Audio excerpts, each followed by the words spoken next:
Halo pemirsa, apa kabar? Senang sekali saya Disan Nugraha bisa kembali menyapa Anda untuk Headline. Beberapa hari belakangan ini masyarakat dikejutkan kembali dengan statement dari pemerintah, dari Presiden Joko Widodo dan juga Menko Marves Luhut Binsar Panjaitan yang mengatakan bahwa masyarakat harus menunjukkan bukti vaksinasi untuk tahap booster atau vaksin ketiga pada saat memasuki tempat umum atau melakukan perjalanan baik itu darat, laut maupun udara.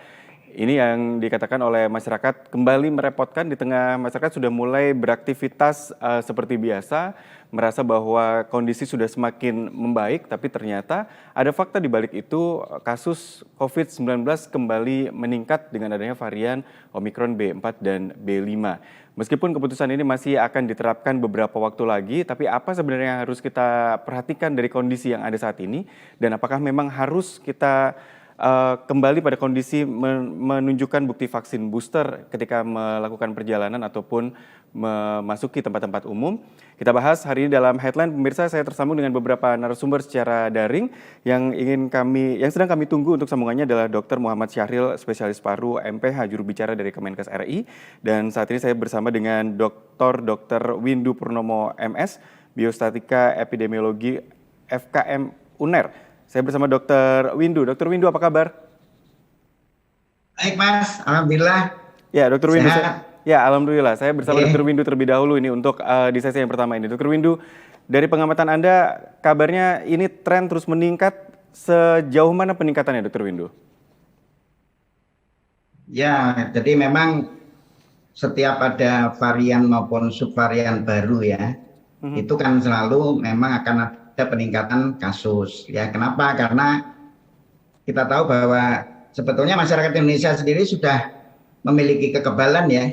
Jadi kita tahu bahwa dari hasil Zero Prevalence Survey ya baik di bulan November Desember 2021 yang diulang kembali khusus untuk Pulau Jawa pada Maret 2022 ya, kita kan masyarakat kita kan sudah 90% lebih sudah memiliki kekebalan ya untuk COVID. Ya. Tetapi varian dan subvarian baru itu mempunyai karakteristik ya yang dia itu kita kenal dengan sebutan imun escape ya. Jadi dia itu bisa menghindari antibodi yang sudah ada di manusia sehingga ketika ada muncul varian baru atau subvarian baru, kalau BA.4 BA.5 ini kan subvarian baru dari Omikron ya, masih Omikron gitu. Ya, tetapi dia punya kemampuan tadi menghindari antibodi sehingga pasti akan ada peningkatan ya. Cuma kabar baiknya kan peningkatan itu kan slide aja ya, tidak tajam curam naik gitu ya. Jadi untuk Indonesia ya, jadi karena kekebalan di masyarakat Indonesia sudah tinggi ya, baik itu karena vaksinasi maupun infeksi alamiah. Nah, jadi wajar ada peningkatan, tapi kan kita tahu bahwa kabar baiknya peningkatan itu masih dalam batas yang jauh di bawah batas kuning ya, kita kan punya asesmen situasi ya harian dari Kemenkes yang berdasarkan acuan WHO ya. Jadi itu kondisi itu mulai kuning itu apabila per minggu itu ada 20 per 100.000 penduduk ya di suatu wilayah itu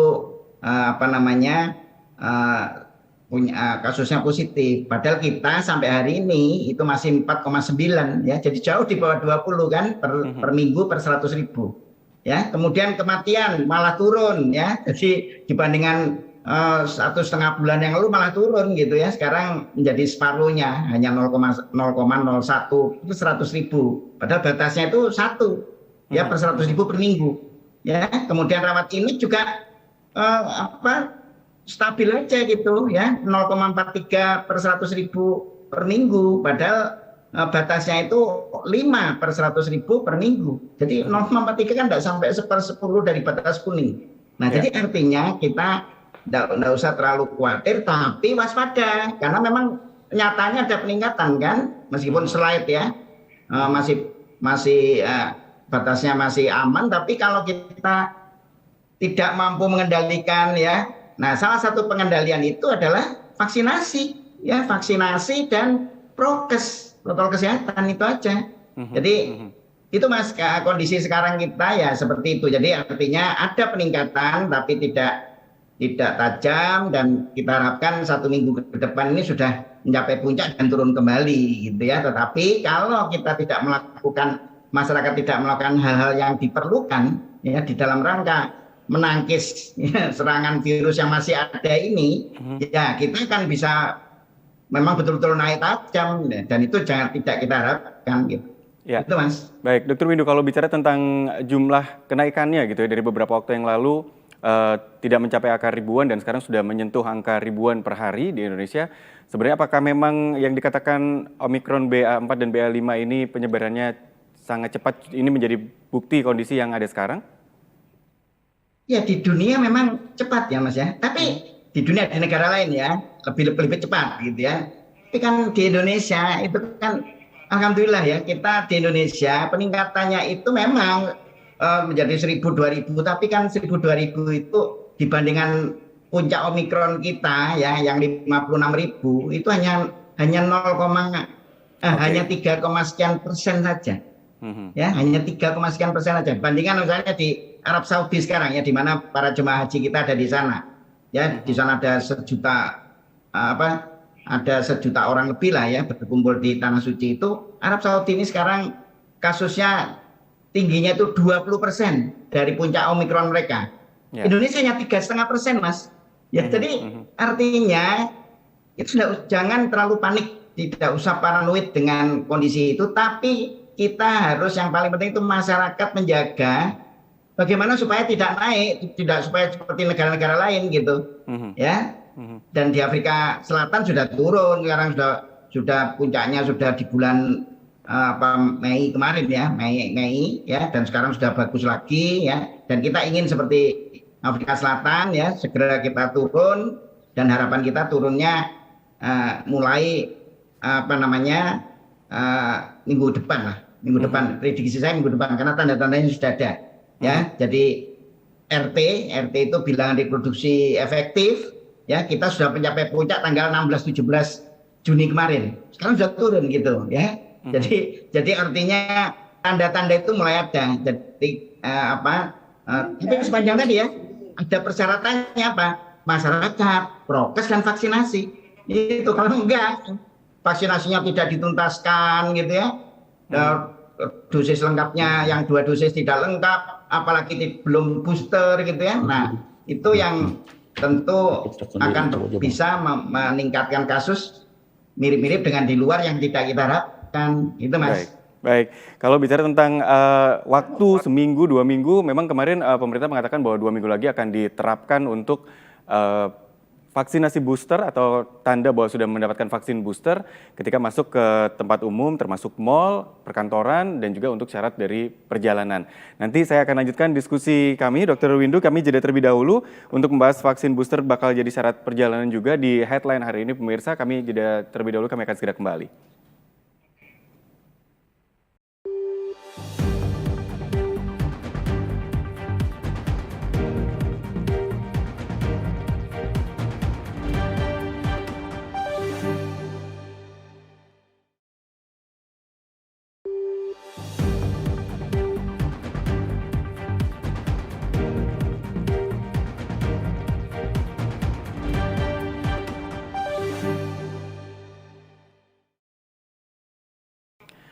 Respon masyarakat beragam ketika ada statement yang keluar dari pemerintah bahwa vaksinasi booster menjadi syarat untuk masuk ke tempat umum, termasuk juga untuk syarat perjalanan.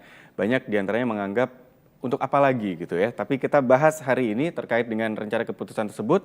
Kami tersambung dengan Dr. Muhammad Syahril, spesialis paru MPH, juru bicara Kemenkes RI. Dr. Syahril, apa kabar?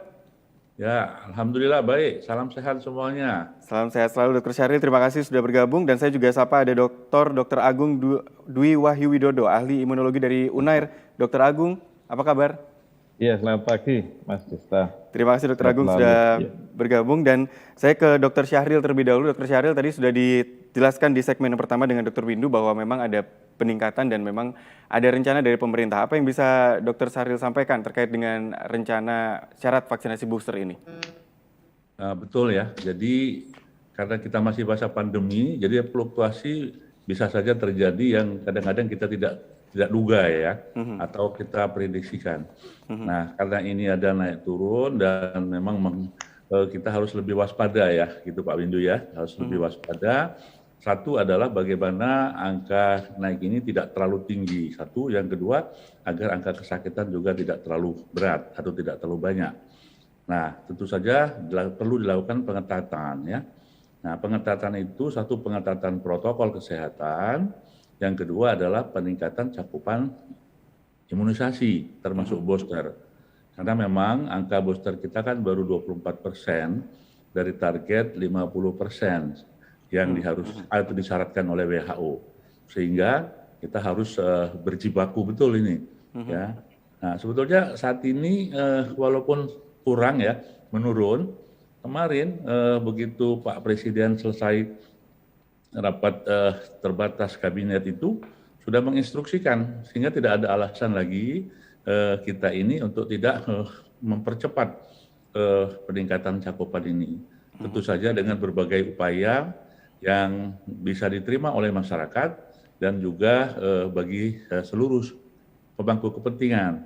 Kita udah punya strategi ya dulu Pak Widu ya, membentuk sentra vaksinasi, seluruh elemen bergerak, TNI Polri, swasta, perguruan tinggi, kemudian media bergerak untuk melakukan vaksinasi melalui sentra vaksinasi dimanapun. Nah sekarang sudah ada instruksi Presiden untuk percepat ini. Untuk apa? Ya untuk melindungi masyarakat semua. Dan Bapak Presiden mengatakan ya vaksinnya cukup. Nah sehingga ayo kita bergerak dengan strategi yang kita sepakati atau kita sudah lakukan di masa sebelum mudik kemarin. Dokter Syahril, ini apakah kemarin proses vaksinasi booster ini tidak bisa terus dilakukan, terus dipercepat? Kenapa kok harus ada menunggu momen ada kenaikan lagi untuk gelombang Omikron BA4 dan BA5 ini, sehingga ditegaskan lagi untuk segera vaksinasi booster? Apakah yang kemarin-kemarin tidak terus berproses dan berprogres gitu, Dokter Syahril? Sebetulnya berproses dan berprogres, cuman progresnya tidak cepat seperti halnya sebelum mudik Lebaran, ya kan? Nah, tentu saja ini banyak faktor ya, Pak Windu ya, faktor di masyarakat, kemudian di kita juga di semua stakeholder di masyarakat. Memang berkembang adanya suatu pendapat, wah ini sudah terkendali nih, sudah melandai, itu ngapain itu harus macam-macam gitulah.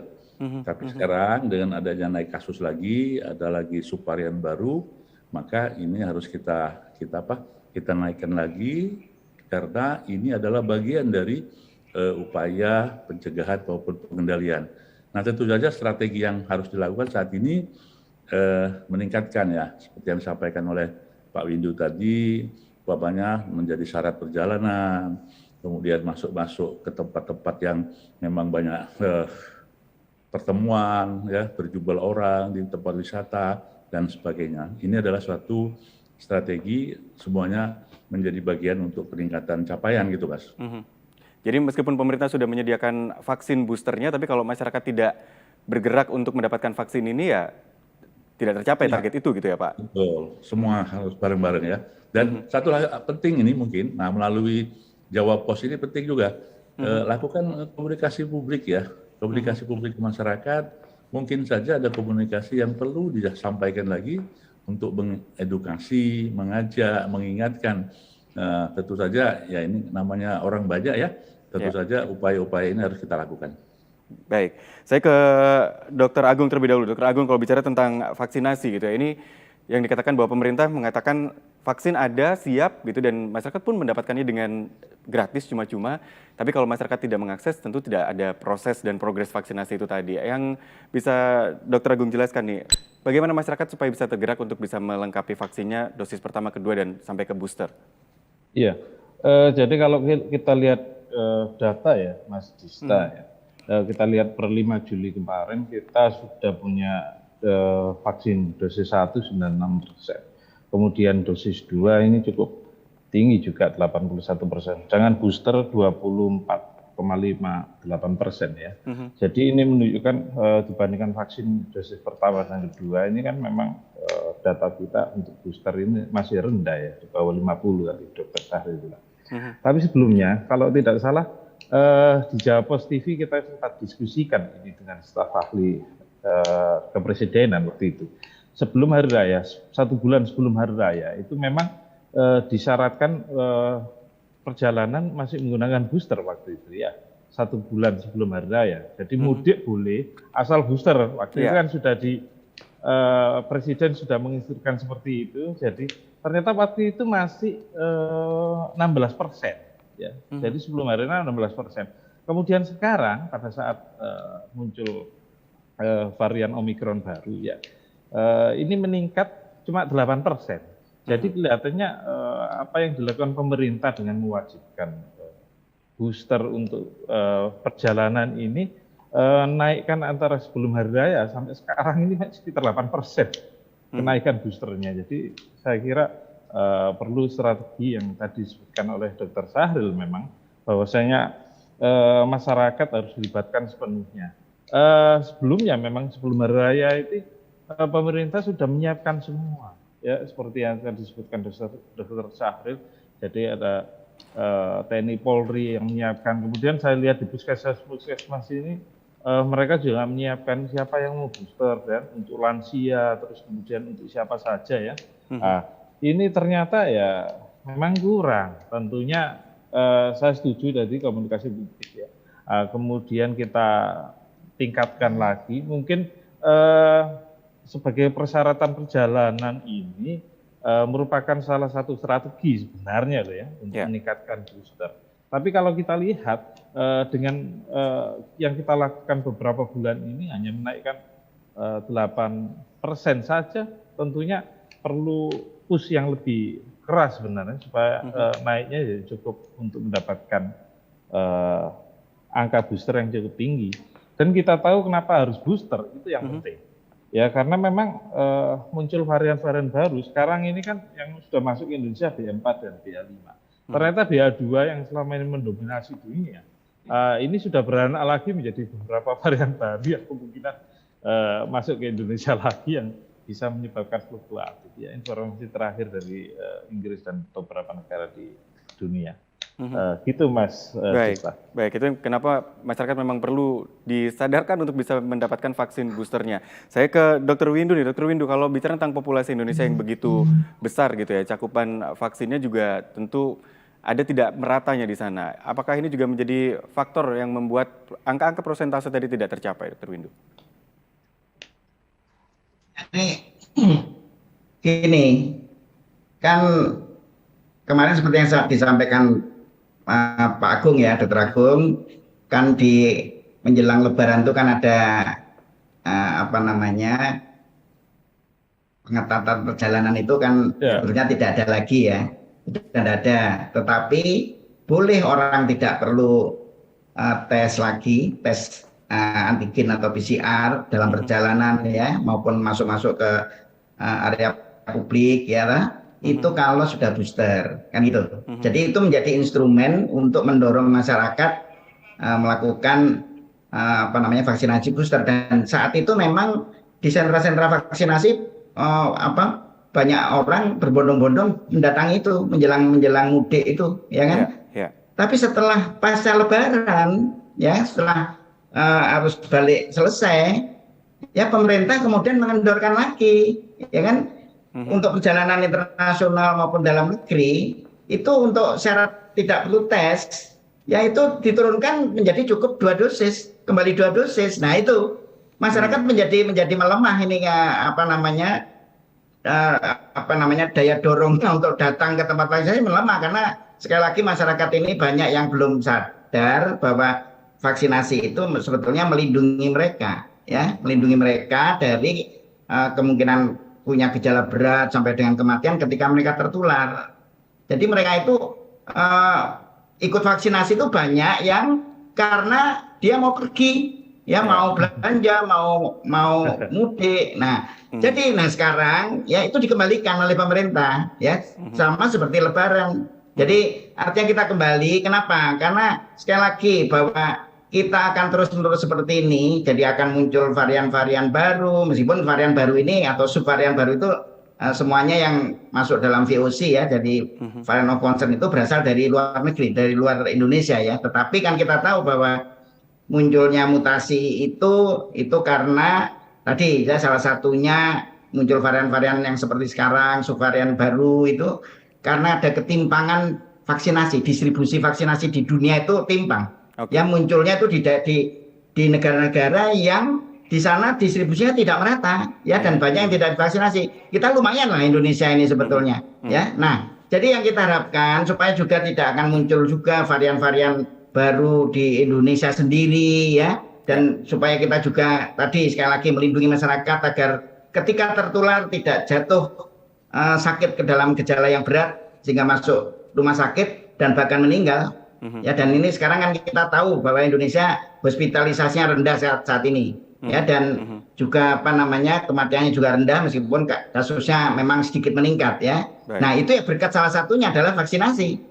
Dan booster itu betul-betul bisa meningkatkan titer antibodi ya, tinggi banget ya itu, dan itu terbukti dari hasil seroprevalence survey 2 kali kita ya. Jadi bahwa antara dosis 0 ke artinya belum divaksinasi ke dosis 1, dari dosis 1 ke dosis 2 dan dosis 2 ketiga yang tertinggi ya peningkatan titer antibodinya itu adalah pada saat dari 2 ke 3. Jadi betul-betul booster ini akan menghasilkan peningkatan antibodi yang bisa melindungi kita gitu loh. Jadi masyarakat jangan merasa wah ini kok pemerintah aneh-aneh lagi nih mau untuk syarat perjalanan supaya bebas tes pakai booster. Jangan gitu. Ini betul-betul untuk melindungi kita ya, supaya segera kasus ini bisa betul-betul kita kendalikan gitu loh ya. Jadi masyarakat harus paham itu. Jadi itu untuk melindungi kita, keluarga kita dan orang lain gitu. Ya, jadi supaya betul-betul segera terkendali. Ya, baik Dr. Windu. Ini bisa dikatakan bahwa kondisi saat ini membaik juga karena proses vaksinasi yang berjalan dengan baik di Indonesia sejauh ini, begitu ya? Betul. Baik. Betul. Oke, kita lanjutkan ke segmen berikutnya. Pemirsa, kami jeda terlebih dahulu. Kami akan segera kembali untuk Anda dalam.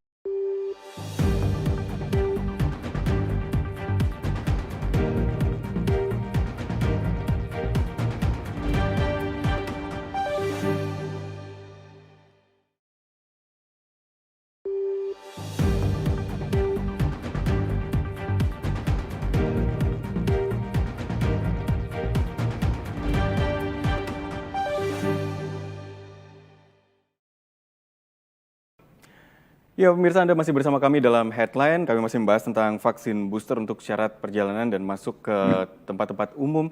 Saya masih bersama dengan Dr. Muhammad Syahril, SPP MPH, juru bicara Kemenkes RI, dan juga Dr. Agung Dwi Wahyu Widodo, ahli imunologi dari UNER. Sementara tadi kita sudah bersama dengan Dr.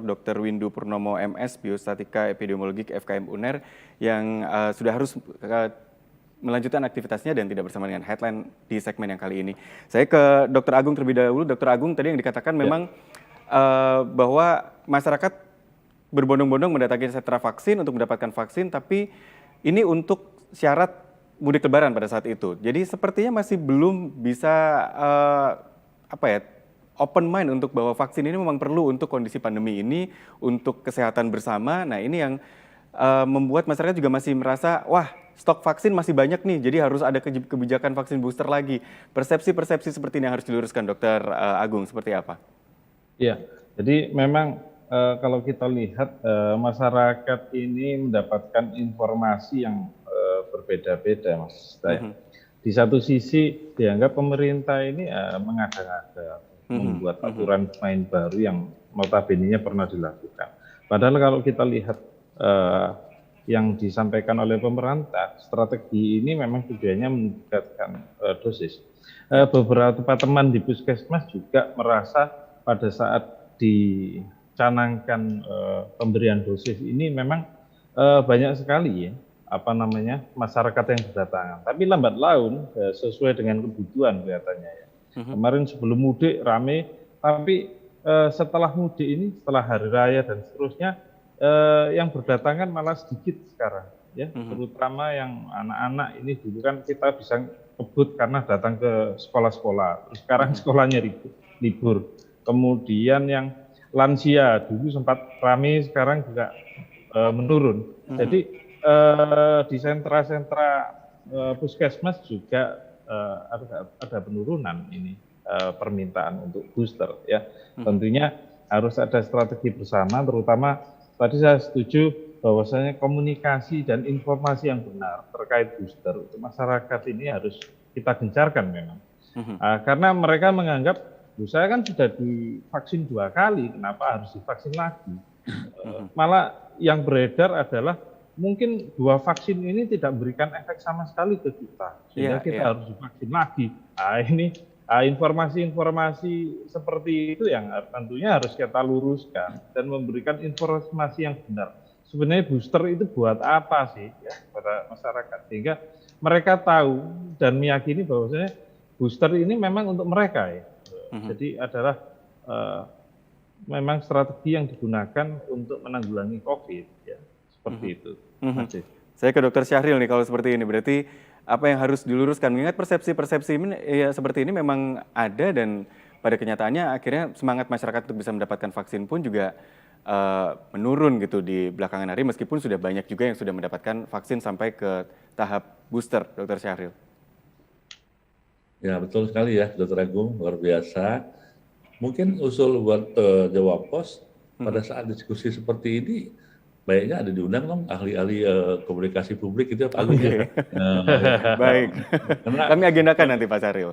Betul. Jadi memang kalau saya tarik sedikit ya, jadi memang kita ini orangnya beragam banget ya Pak Agung. Beragam, heterogen sekali, orang yang banyak, sehingga macam-macam itunya ya kan. Sudah dibuat seperti ini, contoh pada saat Bapak Presiden mengatakan boleh melonggarkan pakai masker di luar ruangan gitu kan, dengan kata, tapi kenapa nggak semuanya dibebaskan aja kita gitu ya, orang gitu. Begitu dia naik, sebentar aja, semuanya ayo sekarang pakai masker lagi. Nah gitulah satu keadaan di masyarakat yang memang harus kita siasati ini ya. Jadi memasukkan informasi, mengedukasi itu tidak gampang ternyata ya, tidak cukup dengan instruksi-instruksi. Seperti Pak Agung tadi katakan, bahwa ini mau ada kebijakan sebagai syarat perjalanan atau masuk ke tempat suatu kerumunan. Ini juga tidak semua orang langsung iya kan, mesti beragam sekali gitu ya. Nah itu satu. Yang kedua, kita harus ingat di Indonesia ini kalau saya melihat ada budaya paternalistik ya. Kalau tokohnya ngajak atau siapa yang ngajak itu dia ikut. Ya, contohnya Pak Lurah gitu ya, Pak Camat, Pak Bupati akan ikut karena beliaulah yang menjadi panutan kita. Nah, sehingga ini salah satu bentuk bagaimana budaya paternalistik ini dimanfaatkan dengan baik oleh kita untuk mengajak edukasi yang benar gitu ya Pak Agung ya. Iya, betul. Nah, kemudian ini membangkitkan suatu kesadaran. Contoh, saat ini kan sudah di luar negeri dan kita pun sudah mulai nih, yuk kita melakukan periksa tes. Dr. Syahril?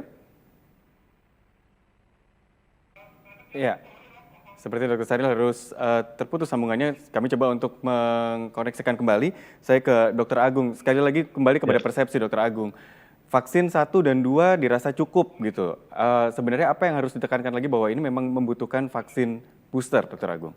Iya, tentunya kita harus memberikan informasi yang benar ya terkait kenapa kok harus divaksin pertama, kenapa diberikan vaksin kedua, kemudian kenapa harus ada booster lagi. Ya, sekarang kita bisa memberikan informasi seperti melakukan analogi. Ya. Analoginya gini, kalau seandainya kita divaksin pertama, maka kita hanya mendapatkan perlindungan 1 benteng. Ya. Nah, kemudian kalau disuntik 2 kali, kita 3 benteng. Kemudian yang ketiga adalah kalau di booster dapat 3 benteng. Jadi ibaratnya kalau seandainya kita suntik 3 kali, maka perlindungannya 3 benteng itu. Nah, sehingga yang terjadi adalah kalau ada musuh, maka untuk menembusnya agak lebih sulit daripada kalau seandainya kita memberikan hanya disuntik 2 kali atau 1 kali. Ya, kan kita sudah beredar informasi di masyarakat juga. Ternyata yang disuntik 2 kali pun, ya, ini masih terinfeksi, beberapa hasil swabnya masih positif dan seterusnya seperti itu. Jadi maka informasi yang penting kita Jadi kita tidak usah menggunakan bahasa yang terlalu muluk ya, saya kira. Tidak menggunakan bahasa yang terlalu teknis sehingga masyarakat ini kan seperti tadi heterogen, kemudian tingkat pendidikan juga berbeda-beda. Yang kira-kira mereka mengerti, ya, mengerti. Jadi menggunakan bahasa sederhana, kita buat analogi seperti tadi, misalnya dilindungi oleh 3 benteng, ya. Maka mereka akan tahu bagaimana mendapatkan vaksinasi yang lengkap itu, proteksinya untuk apa.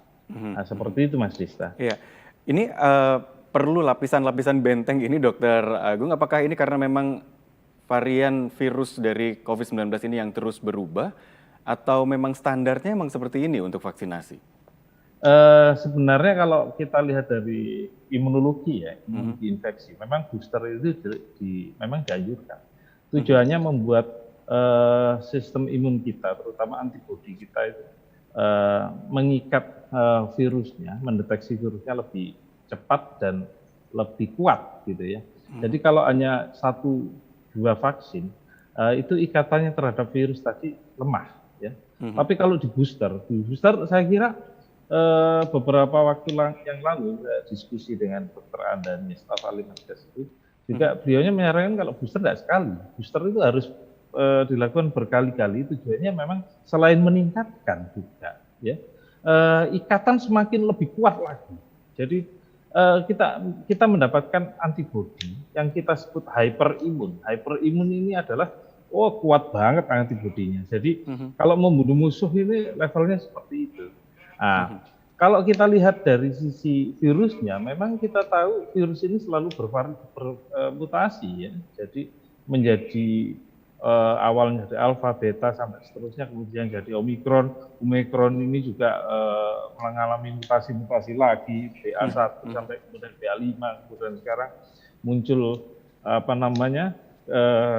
perkawinan dengan delta dan seterusnya.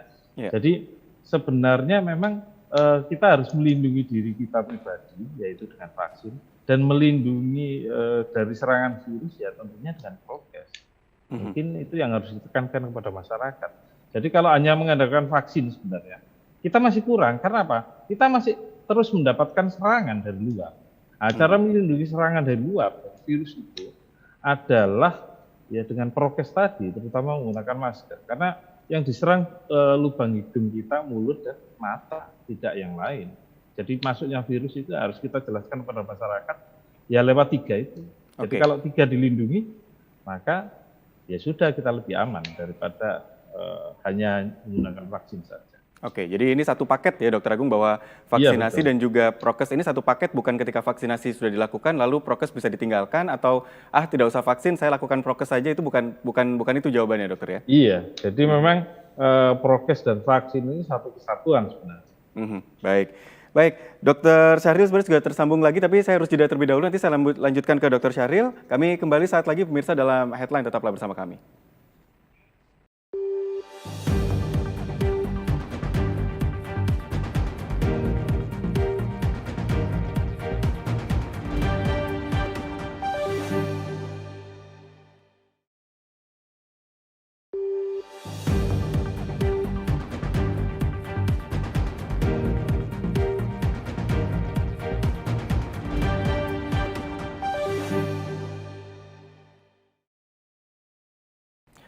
Ya, Anda kembali bersama kami dalam Headline pemirsa, terkait rencana pemerintah untuk mewajibkan vaksin booster pada saat melakukan perjalanan maupun untuk memasuki ke area-area publik dan juga kerumunan. Saya kembali ke Dr. Muhammad Syahril, SPP MPH, juru bicara Kemenkes RI.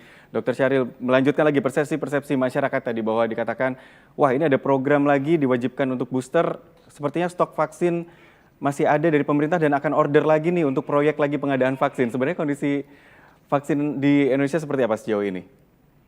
Ya, kita harus menjawab dan membuktikan semua ini gitu loh ya. Apa yang menjadi pendapat dari masyarakat, inilah namanya akan di era demokrasi gitu ya Mas Agung ya. Nah sekarang gini, boleh nggak kita percepat sekarang? Masalah kita ini sebetulnya COVID kan sudah 2,5 tahun, kita udah punya pengalaman banyak.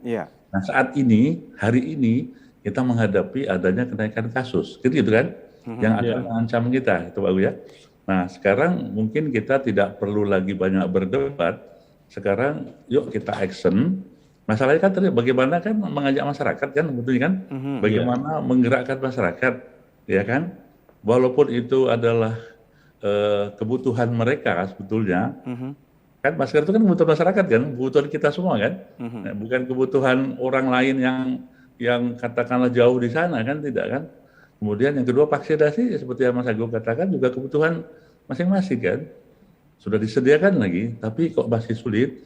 Nah, mungkin masalahnya tadi yang harus kita atasi sama-sama, ya kan.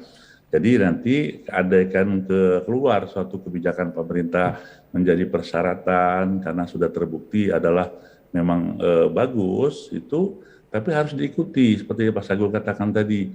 Diikuti dengan apa?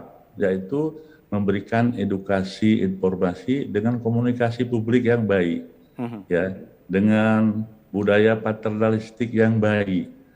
Masa sih bapak yang ngajak baik-baik anaknya nggak mau ikut kan gitu ya. Kita aja udah pilih. Kemudian jangan lupa para ilmuwan kayak Dr. Agung saya sini kan di seluruh provinsi banyak banget orang seperti ini. Nah itu kita ajak. Siapa yang ngajak? Salah satunya adalah media. Betul lah Pak Agung ya? Iya. Mengajak. Ahli publikasi tadi, ahli komunikasi publik itu juga diajak sehingga media-media ini bagian dari perjuangan bersama. Dan jangan lupa orang-orang yang ahli digital saat ini itu sangat dibutuhkan karena kadang-kadang mengkomunikasikan ke masyarakat tuh ada caranya loh ya. Saat ini dengan era digital Pak Agung ya nggak cukup dengan instruksi gitu ya, edaran kan nggak, tapi dia gambar-gambar dengan flyer yang bagus-bagus sehingga yang lucu-lucu gitu kan. Pakai TikTok sekarang. Ya, apalagi TikTok, apalagi yang TikTok Mas Agung gitu atau Pak Ibu tadi. Apalagi nanti Pak Gubernur mengadakan TikTok itu keren gitu loh ya. Jadi saya pernah tuh dengan Bu Kopipah ya pada saat Delta dulu ikut mendampingi beliau karena saat itu kan nomor 1 dia Jatim ya kementerian. Iya betul. Dengan TikTok ini ya mungkin Jawa Pos memulai nih Pak dengan TikTok. Dengan media digital. Ya salah satu. Jadi kita sekarang nggak usah lagi ribut-ribut pemerintah ngambil kebijakan. Itu kalau diumpamakan begini, kalau kita mau umroh atau haji, kan ada vaksin meningitis kan? Iya. Apakah itu terserah ke jamaah? Kan tidak. Enggak, sebagai persyarat itu Pak. Nah, jadi dengan syarat, mereka itu mau menerima karena syarat dan dia ingin melindungi diri. Tapi kalau disuruh milih, dia milih nggak disuntik, kayak gitu kan itu ya. Jangan ada suatu pilihan yang membuat orang memang harus diajarkan. Ini loh meningitis, penting supaya Bapak Ibu tidak kena pada saat di sana dan pulangnya. Karena begitu hebatnya meningitis itu menyerang manusia dan tidak ada ampun. Untungnya mestinya meninggal biasanya begitu kalau udah meningitis itu. Saya kira gitu Mas. Jadi yuk kita mainkan semua upaya-upaya ini dengan happy ya, enjoy. Tidak lagi polemik masker kayak vaksinasi itu udah harus kita tinggalkan ya. Gitu. Diikuti aturannya, diikuti saran dari pemerintah juga, yang pastinya juga sudah dengan berbagai macam pertimbangan. Dengan cara-cara tadi, jadi dilibatkan semua paternalistik tadi loh Pak ya. Masa sih pamanya Pangdam gitu ya, atau Kapolda mengajak anak buah, masa ya mau nurut ya, gitu ya. Baik, Dokter Syaril, saya melanjutkan lagi nih. Kalau biasanya pemerintah menyiapkan sebuah aturan tidak terlalu lama waktunya untuk diterapkan. Tapi yang kali ini Presiden Joko Widodo sudah menyampaikan untuk proses 2 minggu ke depan ini akan diberlakukan. Apa yang menjadi pertimbangan dan apa yang akan dilihat dalam 2 minggu ke depan, Dokter Syaril? Nah, ini jadi satu lagi nih. Jadi kalimatnya itu harus dibaca utuh sebetulnya. Paling lambat 2 minggu. Paling lambat. 2 minggu. Besok bisa jadi, hari ini juga bisa jadi ya Mas ya. Paling lambat. Jadi Pak Presiden menginstruksikan paling lambat loh 2 minggu. Artinya boleh nggak 3 hari, 4 hari boleh kan? Bisa diterapkan. Karena tadi malam juga saya ditanya oleh salah satu media televisi, kita udah tahu nih lonjakannya sudah tinggi, ngapain Pak harus nunggu 2 minggu kelamaan? Saya bilang baca dulu tuh kalimatnya, maksimal 2 minggu, mau dipercepat boleh saja, tergantung kita semua yang mengimplementasikannya. Tapi kalau melihat kondisi peningkatan yang ada, Dokter Syaril, apakah ini sudah cukup mengkhawatirkan atau memang sesuai dengan apa yang sudah diprediksikan sebelumnya? Masih sesuai ya, masih sesuai dan kita ya Mas Agung masih terkendali ya. Jadi kita melihat angka itu jangan hanya 1 Mas ya, jangan hanya kenaikan, tapi kita lihat positivity rate. Kayak Jawa Timur ini bagus banget ya, positivity rate-nya masih di bawah. Ya, paling contoh. Kemudian yang kedua, hospitalisasi yang dirawat di rumah sakit maupun di ICU dan juga kematian. Jadi harus serentak. Jadi boleh dia tinggi gitu ya, tapi angka-angka ini ternyata masih terkendali. Karena betul tadi penyebaran BA4, BA5 itu lebih cepat. Tetapi tingkat kegawatannya, tingkat keparahannya itu tidak terlalu berat. Sehingga banyak yang OTG, banyak yang ringan, sehingga tidak perlu ke rumah sakit. Tapi bagaimanapun, ini harus kita kendalikan juga walaupun dia tidak terlalu berat. Tapi kalau dia banyak dan orang itu pas komorbid, orang tua, gitu Pak Agung ya, itu akan kena juga, bisa bahaya gitu. Baik, saya ke Dr. Agung nih, kalau bicara tentang tingkat kebahayaan ya, kondisi virus yang ada saat ini, Omikron, BA4 dan BA5, apakah memang virusnya yang melemah atau kekebalan tubuh kita yang semakin meningkat dengan adanya vaksin, atau memang berkaitan satu sama lain ini, dokter? Iya. Jadi kalau kita lihat karakteristik virusnya ya, yang banyak diteliti oleh teman-teman ilmuwan di Hong Kong, kemudian di Inggris ya, ini menunjukkan bahwasanya kalau dari sifatnya dalam menginfeksi ya, menularkan, itu lebih tinggi. Jadi Omikron ini paling cepat menularkan dibandingkan varian-varian yang lain, Delta ataupun Alpha dan seterusnya. Karena sekali hirup saja dia langsung bisa dalam waktu 1 kali 24 jam langsung dia beranak pinak di hidung kita, cepat sekali ini ya. Terus kemudian menginfeksinya hanya di saluran nafas saja, jadi dia tidak bisa berkembang biak lebih baik kalau di paru-paru. Sehingga tadi Dr. Salih juga menyebutkan bahwasanya memang tidak banyak yang masuk rumah sakit kemudian di ICU ya, memang minimal, sangat minimal dibandingkan Delta kemarin. Karena apa? Dia tidak menginfeksi paru secara langsung, tapi dia menimbulkan infeksi di saluran nafas dan di hidung. Jadi keluhannya mungkin batuk, pilek, sakit tenggorokan, ini aja. Kalau sesak-sesak ya tidak terlalu banyak kasusnya. Nah, ini mungkin saya yakin ya ada hubungan dengan vaksinasi yang sudah diberikan kepada kita. Karena data yang ada di dashboard vaksin sudah vaksin kedua sudah 80%. Jadi sebenarnya di dalam tubuh kita ini sudah ada kekebalan untuk mengusir mereka. Nah, tentunya dengan tambahan booster ya, kemampuan dalam mengusir mereka lebih bagus ya. Jadi kalau kita lihat varian-variannya yang muncul BA4, BA5, ini memang varian-varian yang notabene-nya, terutama Omikron secara umum, mampu menghindar terhadap antibodi. Gitu. Jadi kalau antibodinya hanya yang vaksin pertama dan kedua, mungkin bisa mereka hindari dengan baik. Tapi dengan adanya booster, ya, ini kan kekuatan mengikatnya lebih kuat, ya. Tentunya karena di booster itu antibodinya lebih kuat mengikatnya, sehingga mereka segera masuk, kemudian segera ditangkap. Sehingga kalau ikatannya lemah, hanya vaksin sekali atau dua, seperti yang saya sebutkan, maka ya bisa jebol dan kita bisa terinfeksi. Seperti itu, Mas. Baik, terima kasih Dr. Agung. Nanti kita lanjutkan lagi di segmen yang terakhir. Mirsa, saya masih ada waktu untuk bersama Anda dalam headline, namun kami harus jeda terlebih dahulu. Kami akan segera kembali.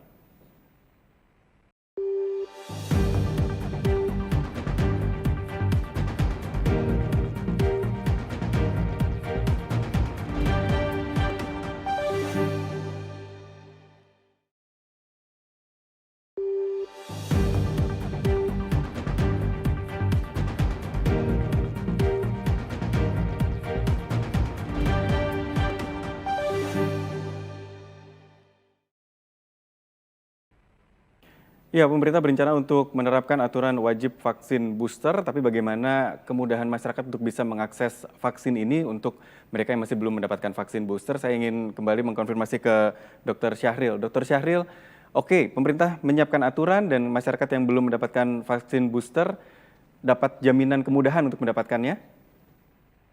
Ya, betul. Jadi seluruh fasilitas pelayanan kesehatan yang ada di Indonesia ini, baik itu puskesmas, rumah sakit, ya, itu telah diinstruksikan untuk menyiapkan ini dengan logistiknya, ya. Nah, saya kira ini sudah siap sejak kemarin, itu sudah kita siap semua ya. Nah, cuman nanti yang sentra vaksinasi yang akan digerakkan kembali, saya kira juga akan menjamin ketersediaan vaksinasi maupun SDM yang akan memberikan vaksin. Contoh, sentra vaksinasi di Jawa Pos gitu ya. Maka Jawa Pos lah dengan teman-teman menyiapkan itu dan menjamin logistik. Nah, jadi insya Allah sebuah fasilitas pelayanan kesehatan bersama Dinas Kesehatan, karena yang paling bertanggung jawab Dinas Kesehatan ya, Mas Agung ya. Iya. Dengan vaksinasi ini itu sudah mulai dengan instruksi Presiden kemarin, tapi sebelum instruksi Presiden sudah siap ya vaksin-vaksin itu. Dan sekarang kan lebih digiatkan lagi, nanti mungkin berbondong-bondong ini dengan budaya paternalistik datang, ya harus siap, jangan sampai nanti sudah rame-rame datang, vaksinnya tunggu seminggu lagi. Nah, itu dia. Belum siap. Masyarakat kecewa lagi gitu ya. Gitu Mas, mudah-mudahan ya. Mudah-mudahan lancar. Termasuk juga Dr. Syahrin mungkin bisa menjelaskan kondisi vaksinnya sendiri. Mungkin ada yang kemarin ada beberapa wilayah yang mengatakan bahwa vaksinnya sudah kadaluarsa, tidak bisa dipakai. Kondisinya seperti apa untuk hal seperti ini? Masyarakat tidak bisa melihat gitu ya, ini vaksinnya kadaluarsa atau tidak gitu. Ini bergantung dari pemerintah gitu. Jadi aturan umum, aturan hukum, aturan medis mengisyaratkan semua obat, semua alat apapun yang ada kadaluarsanya tidak boleh dipakai. Gitu ya Mbak Agung ya? Iya, betul. Jadi kita menjamin itu Pak. Jadi kalau sudah mau expired itu ya harus ditarik, diganti. Jadi jangan sampai lagi ada pikiran, ini yang kadaluarsa disuntikan, tidak ya. Jadi yang kadaluarsa sudah ditarik dan sudah akan disiapkan, dan sudah disiapkan yang sudah memang tidak expired itu Mas ya. Jadi batasan. Pemerintah menjamin untuk kondisi ini berarti ya. Saya ke Dr. Agung. Dr. Agung, ini di sesi yang terakhir, tadi Dr. Windu mengatakan bahwa kita perlu waspada tapi tidak perlu panik. Bed occupancy ratio juga masih cukup rendah. Beberapa wilayah juga bahkan rumah sakit daruratnya juga sudah ditutup gitu ya. Di kondisi ini sebenarnya kita melihat ada perbaikan kondisi, kita merasakan pun juga saat ini bisa beraktivitas lebih banyak, tapi di sisi lain juga harus waspada. Apa yang bisa disampaikan untuk bisa tetap menjadi harapan kebaikan untuk masyarakat, Dr. Agung? Iya, jadi tentunya ada dua komponen yang saling satu kesatuan tadi disebutkan, bahwasanya kita harus vaksin dan plus booster ya. Jadi kita tujuannya adalah melindungi tubuh kita dari dalam, ya. Tapi kalau hanya melindungi tubuh kita dari dalam, saya kira kurang. Tentunya kita harus melindungi tubuh kita yang dari luar. Jadi untuk mencegah penularan. Cara mencegah penularan tentunya menggunakan prokes yang minimal 3M. Ya, jadi kita harus gunakan masker untuk melindungi lubang masuknya virus ke tubuh kita. Kemudian cuci tangan untuk menghilangkan virus yang menempel-nempel di tangan kita, terutama yang banyak kita gunakan untuk pegang, dan menjaga jarak supaya orang lain yang membawa virus tidak serta-merta mampu menginfeksi kita. Jadi memang vaksin ini bukan segala-galanya, maksudnya tidak bisa menggantikan masker, karena mereka punya peran sendiri. Jadi vaksin dan booster melindungi tubuh kita dari masuknya virus ya. Tapi untuk penularannya sebelum masuk mereka ke tubuh kita adalah kita harus prokes. Itu yang benar. Jadi masker tidak digantikan dengan vaksin. Jadi apakah setelah vaksin ini kita harus bebas masker? Belum tentu, ya. Karena tujuannya menggunakan masker adalah melindungi kita dari penularan virus tadi. Jadi dua-duanya tetap kita terapkan, prokes dan vaksin plus booster. Dr. Agung tadi dikatakan bahwa dengan Omikron BA4 dan BA5 ini gejalanya bisa seperti batuk dan pilek. Masyarakat bisa membedakankah dokter, atau memang ketika nanti ada yang bergejala batuk dan pilek harus melakukan pemeriksaan lebih detail lagi, swab misalnya atau PCR? Jadi memang sebenarnya Omikron ini bagian dari coronavirus. Di negara subtropis, corona ini sebenarnya sebelum terjadi outbreak ya, sebelum terjadi pandemi. Coronavirus ini adalah penyebab semacam influenza gitu. Jadi menyebab batuk pilek ya, influenza, coronavirus, terus kemudian rhinovirus. Jadi virusnya banyak sebenarnya. Sehingga kita tidak bisa membedakan gejala satu sama lain. Orang batuk ya batuknya beda-beda antara batuk apa namanya, orang tua dengan anak-anak batuknya beda, tapi apakah penyebabnya sama? Kita belum tahu. Jadi tentunya kalau pada kondisi pandemi seperti ini, ya, pandemi loh ya, biasanya batuk pilek terbanyak disebabkan oleh virus-virus tadi, walaupun ada penyebab lain seperti influenza dan rhinovirus, ya, adeno juga ada. Tapi sebagian besar memang disebabkan oleh corona saat ini, yaitu Omikron, ya, karena penyebarannya cepat. Nah, kalau ingin tahu ya sudah diperiksakan saja, itu lebih pasti. Ya. Saya kira sekarang pemeriksaan lebih murah daripada dulu. Ya, betul. Memang secara harga sudah jauh lebih murah dibandingkan dulu. Kadang-kadang kalau tidak salah dengan antigen saja bisa terdeteksi dengan bagus ya corona. Jadi kenapa kadang-kadang kita swab antigen itu lebih cepat, kemudian dan bisa positif dengan baik. Kemudian PCR-nya juga relatif terjangkau sekarang dibandingkan dulu yang cukup mahal. Ya, ini kebijakan pemerintah juga sih, sehingga sangat mudah dijangkau oleh masyarakat. Baik, bisa dilakukan untuk bisa memastikan begitu Dokter Agung ya. Betul. Ya. Saya kembali ke Dokter Syahril. Terakhir Dokter Syahril, apakah sudah ada gambaran kebijakan ini akan diterapkan dalam 1-2 hari atau memang masih akan seminggu 2 minggu, Dokter? Ya kan tadi sudah dijelaskan kita tunggu maksimal 2 minggu, Mas ya. Nah, tapi ini kan menunggu saja kan. Tapi upaya ini sudah harus disiapin gitu ya. Jadi siapkan Mas Agung ya. Jadi, sekarang siap-siap nih kalau mau perjalanan ke mana bukan lagi PCR tapi juga booster gitu ya. Kemudian mau masuk ke tempat rekreasi dan sebagainya. Nah, cuma saya ingin menyampaikan Jawa Timur itu kan bagus angkanya ya, walaupun nomor 5 ya di angkanya. Tapi hospitalisasi maupun kematiannya kan rendah. Beda dengan Delta dulu. Delta dulu kan nomor 1 Pak ya. Oh, juara 1 kita. Juara 1, kami ikut repot tentang itu. Ini bagus dari teman-teman Jawa Timur ini bahwasanya ada suatu kebersamaan dalam pencegahan dan pengendalian. Nah sekarang memang tapi masalahnya Mas Agung boosternya nih ya yang belum sampai 50%. Ayo kita tingkatkan ini. Jadi yang lain sudah oke. Sekarang boosternya kita naikin dengan tadi budaya paternalistik, mengajak ahli komunikasi publik, kemudian ya diajak semualah sama-sama untuk saatnya Jawa Timur maju gitu ya. Betul. Jadi vaksin dan prokes ini satu kesatuan, masyarakat dan pemerintah juga harus satu kesatuan gitu Dokter Syahril ya. Betul. Jadi jangan lagi berdebat yang tidak perlu, berdebat masalah masker, berdebat masalah karena musuhnya virusnya sudah di depan hidung kita semua nih. Baik, terima kasih waktu saya sudah habis. Untuk headline hari ini Dr. Muhammad Syahril, spesialis paru MPH juru bicara Kemenkes RI. Dr. Syahril, terima kasih sekali untuk hari ini. Ya, dan juga Dr. Agung Dwi Wahyu Widodo, ahli imunologi UNER, juga terima kasih untuk ulasannya hari ini di Headline. Dr. Agung, terima kasih. Jumpa lagi lain waktu, sehat selalu Bapak-Bapak. Salam sehat semua. Salam sehat selalu. Ya, Dr. Syahril. Baik, terima kasih juga pemirsa sudah bersama Headline. Kita jumpa lagi lain waktu, saya Dista Nugraha. Sampai jumpa.